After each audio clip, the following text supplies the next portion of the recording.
This is KHPR, the voice of darkness for the intrepid travelers of the left-hand path. I'm Magister Robert Adams, your host, who will be accompanying you on your journey. So get ready, sit back, relax, and prepare to Kefir and remanifest.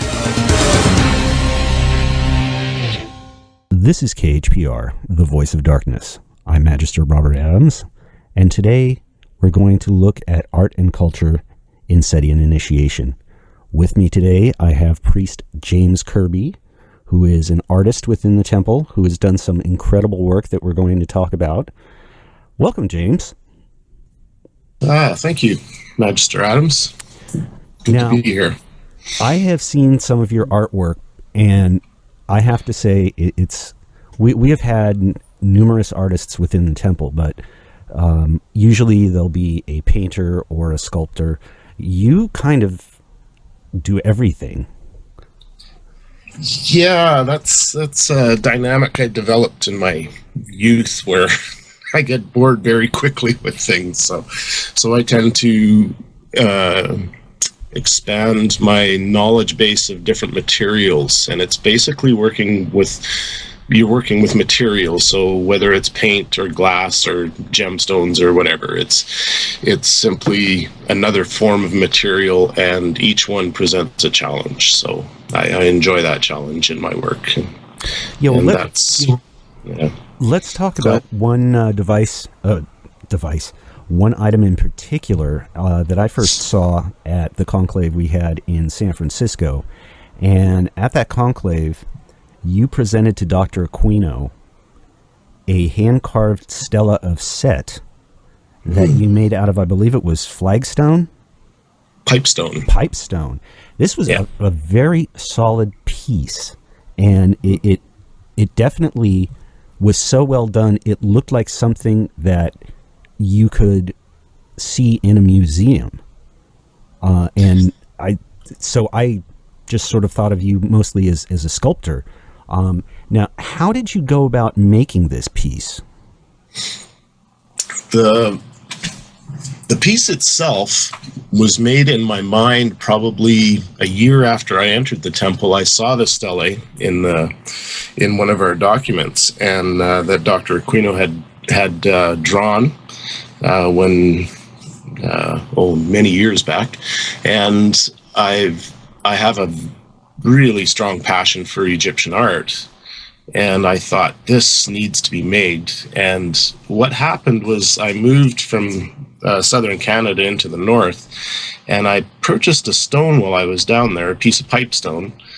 And pipestone is a sacred stone to the First Nations people in the United States, and they use it for making their ceremonial pipes.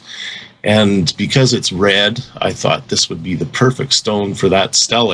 And it took me about 3 years to think it through, to make that, because Egyptian carving is a lot different than contemporary carving. It's a bas-relief, very finely detailed lines in it, and a really slight bas-relief. It's not a deep bas-relief in their work. And if people don't know what bas-relief is, it's a surface carving, and it takes a great deal of skill to pull off something like that and make it look like it's supposed to, like the Egyptians were extremely adept at.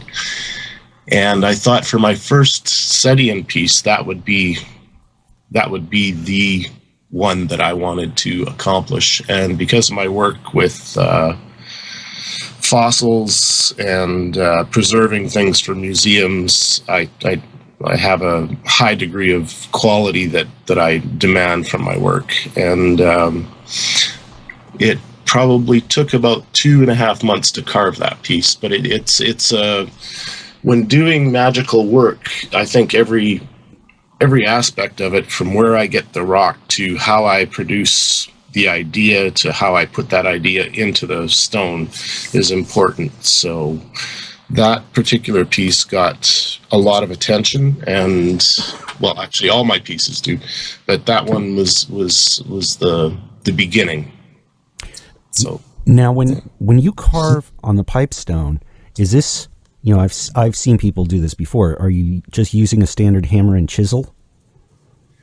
For some of it, yes, hammer and chisel and die grinders. And first, I started off with a 7-inch grinder, and I cut the stone to the shape of a stelae, which is has the rounded top on it. Looks kind of like a tombstone, actually. And there is a science of steleology out there somewhere. I'll find it one day on what all that means. And then hand chisels, die grinders, Fordhams, dental tools, and it just progressively gets smaller to where you're using actual dental picks and really, really small knives to cut the lines in the stone. And you go over and over and over it until you get the depth you want. And then you polish it with diamond tools as well. So that must take some very meticulous, time-consuming effort when you get down to that phase. Mm-hmm. It's one of the hardest things to learn in art is to finish your work. And this was a thing I growing up in the Arctic, I find that there's a big push for artists to create tourist trinkets and stuff like that. So they get a hold of really beautiful materials and they hack out these tourist items for people, and they rarely finish their work because there's no call to finish them. I started a standard in my work right from the start where I was going to finish my work no matter how. It took me a long time to learn this craft, but no matter how long it takes to produce a very high quality piece of work, and that in itself, it puts you in a different category as an artist right away. So if there are artists out there, I encourage them to really finish their work. Yeah, that's very important. Well, and from this, I started talking to you, and several other people did, about what other things you worked with. And you had started working with metal, and you actually created the ring for the Order of the Trapezoid, which is a very outstanding ring. And I know a lot of people have gotten them, and for them, the fact that the ring is made by a member of the temple adds a little more magical power to it for them. It's sort of like all in-house kind of thing, and it really has made people want the ring, and it's a very nice piece, I have to say. Yeah, metal came along because stone carving has its drawbacks. You're breathing in a lot of dust, and your health eventually suffers from that. And I wanted to keep doing my art, and one of the things that I'd always hoped to do but never really thought I could do was create magical jewelry. I have the magic. I have no problem with that. But the skill level involved in metalwork is much more refined than stone carving. And what I found was that as soon as I applied myself to it, I was the goldsmith that teaches me actually said that you're light years beyond anyone who starts doing this kind of work. And so I had an aptitude for it, and I think the carving skills where you finish the work, you force yourself to finish what you do, really helped in that regard. And creating magical jewelry is one of my passions. It gives me the impetus or the space to use my magic in my artwork and create an initiatory environment in my studio, which has all kinds of levels to it. But the most important one is the end result, and that is when the person gets the piece from me and they can immediately feel that there's something different about this piece of jewelry, or yes, it's just a piece of metal, and all that. But it is a lot more than that because of how it was created, the intention behind the creation. And I think the Egyptians knew a lot about that. And that's where a lot of my studies in the order of Setian Kamoast come into play. And I use that knowledge in my creations. So, yeah. And it's my understanding that because of the creation of the OTR ring, it also has now led to a creation of a ring for the Order of Setian Kamoast. Is that correct? That is, and also the Order of the Vampire, and well, all kinds of other things. It's been a beautiful process. Again, putting the integrity of our magical tradition, the Setian tradition, into creating artwork for other Setians gives me the what am I going to say? The encouragement to do. Yeah, it really encourages the best in me. And so I spend a great deal of time designing these things, making sure that they're going to work for everyone involved, but yet I can keep a standard style with the actual image that I'm creating, and make it fit for everybody. Yeah. Now, for you, how do you see art and your creating of these pieces of artwork relating to your personal initiation, and also because you're a member of the priesthood, you also affect other people's initiation with it. So how does one affect the other for you? Living art. I consider my life an art piece. It's one single piece that I'm making from the time that I self-initiated till the time that I'm no longer in this meat machine. And that is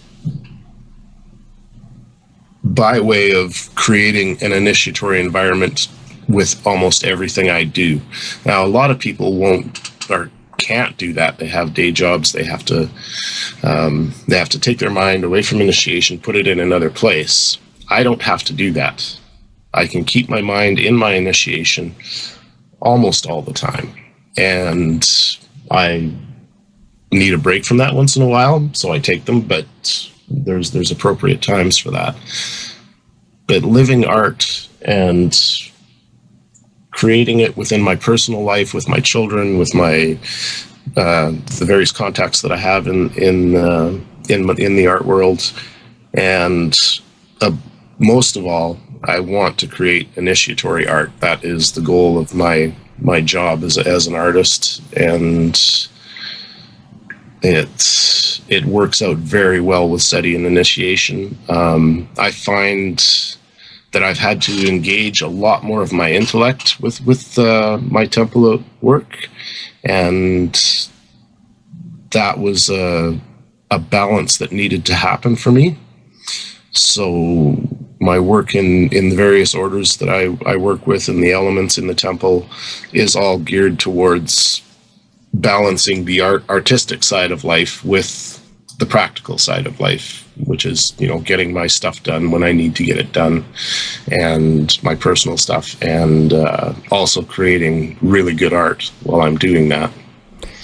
I see. And, one of the things that what you just said reminded me of is something that Dr. Stephen Flowers had once said is, when you create something and you drop it, it makes a sound. It gives you the affirmation that it really does exist. Whereas now, today, in the world of the internet, anyone can set up a website and suddenly they have this, large online community of magicians, yet 10 years from now, it's all just electrons that may or may not represent what it originally did, whereas, your stela of Set that you made, or the Order of the Trapezoid Ring, I mean, these are things that are going to be passed down through generations. Absolutely. And it's going to make and bring about more change with them. Mm-hmm. This is one of the beauties of studying with the OSK, is that you learn how things made in the past affect the future. And when you study the artwork of the world, and you start to get a handle on just how much is out there, and how it was created, why it was created, and where that those people saw that artwork going. I mean, the Egyptians created their artwork to be eternal. That's why it's made out of these big, massive chunks of granite and whatnot, and it's still here today.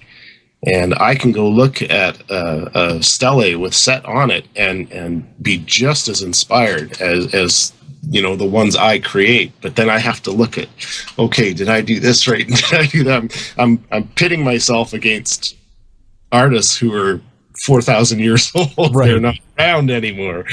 And this kind of creation gives an artist a sense of immortality in their own work. Like, yes, it's a rock. It can be broken, and it can be blown up, but it can't be burned. It can't, the house can fall down, but the rock is probably still going to be okay. These things survive for some reason, and I think that has a lot to do with the intent and the energy that's put into them. And that, again, harks back to creating magical artwork. It is, you're creating something that's going into the future in order to change the future and to help change other people's perception on magic and just what that means. Yeah, and I think something, that to me I find kind of humorous is, if, say, 10,000 years down the road, there's some archaeologists working in and around San Francisco here, and happen to dig up the stelae of Set in the remains of Dr. Aquino's house, and they suddenly go, my God, the Egyptians. They were in San Francisco. Yeah, I mean, things like that are really going to screw with the heads of a lot of archaeologists down the road many years, if the planet's even going to be in existence in 10,000 years, the way people are talking nowadays. Yeah. Well, yeah, that's their problem. We'll create it how we want. Yeah, exactly. I used to bury things when I was a child, and like I'd find old pennies or something, or my hockey card collection or whatever, and I'd bury them in the ground. Well, I buried my father's Golden Gloves boxing belt one day. Oh, wow. Promptly forgot where I buried it. So I went back to this place I used to live a few years ago, and I asked at all the secondhand stores if anybody had ever dug one up, and they didn't yet. So it hasn't been found yet. But yeah, that idea has been with me a very long time too. That things go into the future, that things will come back to you, or they will go into the future and come back to people that they belong to. And yeah, I like that the artwork that I create will be around for a long time. Now, have you ever thought of creating a piece of art that has Setian significance to it, or maybe even like embedded something Setian into a piece of art and then sold it to someone outside the temple just to see if you can cause change outside the organization? Oh, absolutely. I do that all the time. I do that with almost every piece. Almost all my pieces have a hidden aspect to them. It's either something carved inside the piece and then has another piece put over top of it so it will never be seen. Interesting. And lots of people have asked me, well, why do you do that? Well, I don't know why I do that. I just do it because it makes me feel good. Yeah, I can see it as kind of a sort of magical act of sorts, even, on a level of the lesser black magic sort of thing. You're just sneaking something in and see if they catch it. Yeah, exactly. And this past summer, I carved a tale of two brothers, which is the story of Set and Horus. Right. And I was at a big arts festival up in the Arctic, and so I'm carving this piece, and obviously nobody up there knows what the hell this is, because it's, the symbolism is not Arctic. It's not a whale. It's not a It's not a dancing polar bear or something like that. It's Set and Horus. And everybody's very curious about this, but nobody's really interested in it. And on the very last day, a fellow came up to me and he says, I've seen this. You watched you carve this piece, and I have to have it. And I looked at him. I said, well, what is it about it that you like? And he said, it's dark and light at the same. And he's not a Setian. He's from a big city and has all kinds of other interests in life. And so he told me about this darkness and light that he saw in it, and a balance, and there was a shaman in the middle of it. And so this piece actually is in a collection in a big city with a non-Setian, and it is completely Setian. And we'll have a picture of it on your website after this. But I love doing that. Yeah. I mean, that's really interesting that he looked at it and he was able to understand the darkness and light of Set he recognized it. And I mean, that's really, like, I don't do art on demand. I can't do that. It's almost impossible for me.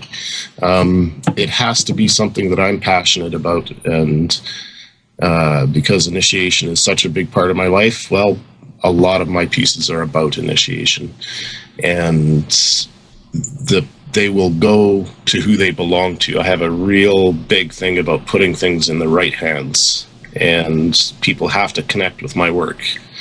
I had one guy willing to give me 15 grand for a piece once, and he wanted to stuff it in a corner in his office, and it was a werewolf piece, and he had no idea what he was looking at. He just liked the price tag, and he had the money to buy it. And I says, well, I'm not selling it to you.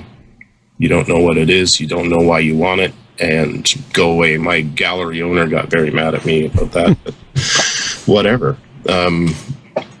Yeah, they have to go where they belong, and mostly that's to people that don't have the money. So I give them away. So you have, as an artist, you also have an ethical side of distributing your artwork. Is you want the people to understand it and be able to fully appreciate it, not just have some relic in the corner of their room to show off and go, hey, look what I got. This is cool. Yeah, some guy in the Arctic carved this. Yeah, absolutely. The ethical side of Setian initiation demands from me a really strong core of ethics in my dealings with other magicians, with the materials that I work with. I used to carve marine ivories a lot, and walrus tusks and stuff like that. Because of where I live, and I'm getting them from hunters, and I thought that, okay, this is okay. These guys are eating these animals. Well, through my work in the Arctic element, I developed a very strong sense of a magical connection to life and to its integrity. And I realized that, well, I'm not Inuit, and I don't hunt these animals, and I have no right to carve them. And so I stopped, it was a major part of my business at the time, and I just dropped it right as soon as I understood that aspect of what I was doing. It ended. I could not carve, to this day, I can't carve marine ivories anymore. I just won't do it. So those ethics are extremely well embedded in my work. And that goes, again, and having people buy artwork like that, having people from the South buy marine ivories, they have no idea what they're doing and or what they're getting. And no respect for that. They just, because I have money, I can buy it. Well, yeah, you can do that with a lot of things, and you can watch your world go away too, because that's exactly what'll happen. Yeah, I can understand that. Now, I have this one question. I wanted to ask this earlier when we were talking about metal. I've seen pictures of in and around your place up in the Yukon, and in one picture that a friend of ours showed me, it showed a road with like 20 feet of snow on either side. So when you're working on melting the metal, is it more difficult because you're in such a cold area? I mean, do you have to really crank up your forge or something? Nope. I have a torch that will do 3,000 degrees and it'll melt anything. Now, does that make the room that you work in extra hot, like you don't need to turn your heater on when you're working with metal? I have an extremely large space, probably about 2,500 square feet in the room where I do all my metal work, and a huge wood stove. And if it's cold out, yeah, it gets chilly inside the shop, but it's not bad. The weather up here doesn't affect art. I just use the weather. Well, that's good.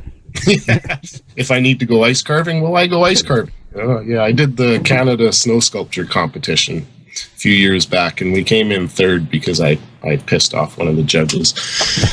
But, did you do it with the chainsaw? Yep, chainsaws and great big shovel chisels, and we made chisels out of shovels, and you know, 12-foot by 12-foot by 16-foot block of snow, and you go at it, and you have 30 hours to do it. Wow. And that was a lot of work, yeah. And but it's very enjoyable to work with artists from all over the world, and do these massive creations in front of in our nation's capital. And yeah, it was a fun trip. Not something I recommend for artists unless they're feeling really, really strong. Yeah. But yeah. Now, we've been talking about all this different art that you do. Do you actually have a website where people can see some of your artwork and possibly contact you if they wanted to contract you? I have one being made right now, and it's wolvesworks.ca, and that's WULV wolves ZWERX.ca, and that should be up within the next month or so. And I'm hoping to introduce my jewelry there. The stone carving is something I'm going to keep special to myself and to my Setian initiation, and I want to create some larger sculptures of like all the images of Set were chiseled out of walls, and there's very few in existence compared to the other netters that are out there. And I would like to see a lot more Setian images done before my time's up here, and I can do that, or at least I can inspire that in other beings. And I teach stone carving now, as opposed to doing a lot of it. And I want to put more effort into the things that people can afford. Stone sculptures are very expensive and hard for people to afford, but I'd like to see more of those done. There was actually a piece, and our high priestess provided a lot of information on this for me, found in Dakhla Oasis in 2002, which for some reason I was looking for images of Set on the internet, and I found this little tiny, the guy that cast it for me called it a little doggy. And it's this little image of Set that the Setian priests used to wear, and it's an amulet. And so I traced it off my computer screen and carved a wax of it and sent it to at this time I wasn't doing metal work, and sent it to a guy to have it cast, and he sent it back. I had 9 of them made, and I gave one to each of the people in the Order of Set Nakamoast and the High Priestess, and she was just tickled because she had just seen this piece come out, and it was a very similar image. It's not identical because I don't like copying stuff, but to remanifest something that is 5,000 years old is just a thrill and a half. I mean, yeah.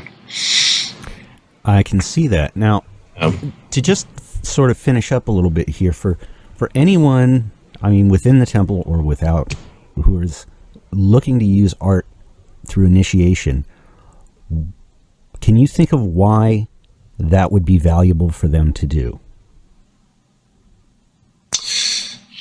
Yeah, art pushes you to... Artists are generally really deep thinkers, and if they're going to do a piece, it's going to push you in directions that you aren't aware of until you start doing that piece. Whatever your concept of the piece is when you start, it will change. It will grow, it'll expand, and especially if you're Setian, you have access to so much information, really good information that will ultimately be incorporated through your initiation into your artwork. And that's a process that just happens. You won't get around that. It'll come out of you. And I encourage artists to research their projects and get the most out of, actually feel what it's like to create a living thing, because that's essentially what you're doing. If you're applying initiation to art, you're creating something that's living. It's going to go beyond you. It has a life of its own, and you want to take that into a world that it's never been before. So you are changing the future in that aspect, and by the integrity that you bring to your artwork, that will be what goes into the future. Well, James, I have to say thank you for giving us this interview. I am definitely going to put a link up to your site and let everyone know that it will be available shortly, so people can see more of your work. And I believe I have a picture of the stela set, and I'm going to put that up as the main photograph so everyone can see this, because this is quite an extraordinary piece. You've been listening to KHPR, the Voice of Darkness. If you have any questions or comments, you can email them to us at khpr@kefir.org. Thank you for listening, and we hope that we've been able to bring about some change for you.